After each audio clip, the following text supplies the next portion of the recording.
Finally इंतज़ार की घड़ियां ख़त्म हुई और हम सबको बेसब्री से इंतज़ार था बर्फबारी का। जैसे कि आप स्क्रीन पे देख रहे हैं कि बड़ी तेज़ी और ज़ोर शोर के साथ बर्फबारी के नरम गोले जो हैं ज़मीन को छू रहे हैं।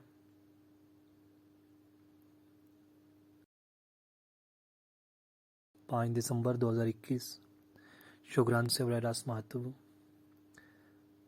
बर्फबारी एक ऐसा कुदरती अमल है जिससे दुनिया भर के लोग लुत्फ़अंदोज़ होते हैं और इसे बरह रास्त देखने के लिए जोक दर जोक मैदानी इलाकों से पहाड़ों तक का सफ़र करते हैं। ऐसे ही शुक्रान में बर्फबारी ने वादी के हुस्न को चार चांद लगा दिए हैं,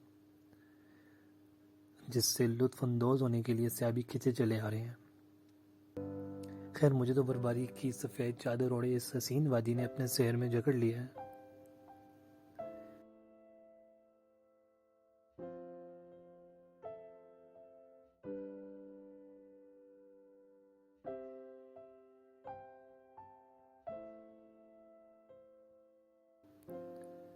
अपने देखने वालों को बताता चलूँ कि स्कर्दू, कलाम, मालम जब्बा, सवात, दीर, चिलास और वादी नीलम में भी पहाड़ों पे बर्फबारी का ये सिलसिला जारी है, जिसकी वजह से जन्नत नज़ीर वादियों के हुस्न को चार चांद लग गए हैं और स्याहों की बड़ी तादाद जोक दर जोक इसे बरह रास्त देखने के लिए मुल्क के मुख्तलिफ इलाकों से इन हसीन वादियों तक का सफ़र कर रहे हैं।